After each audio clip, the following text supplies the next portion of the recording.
Anybody ever have any lower back pain? Yeah. Okay. Anybody have any lower back pain but never get into an accident? All of a sudden one day your body's like, surprise! So most of the time, it's not because there's something wrong with your back.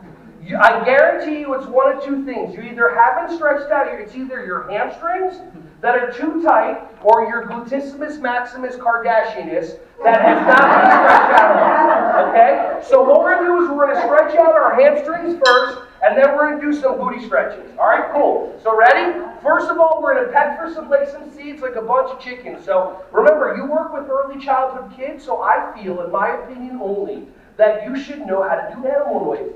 So everybody, let me hear some chicken noise. Everybody go,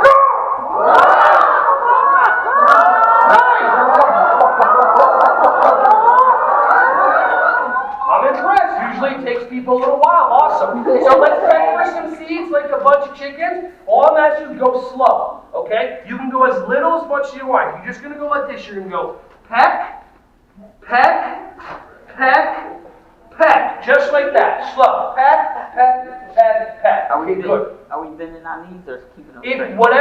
whatever your body tells you. If your body tells you bend your knees, listen to your body. Make sense? Okay, cool. Let's try that one more time, nice and slow. Just go peck, peck, peck, peck. Apparently a chicken just hurt itself. Okay, cool.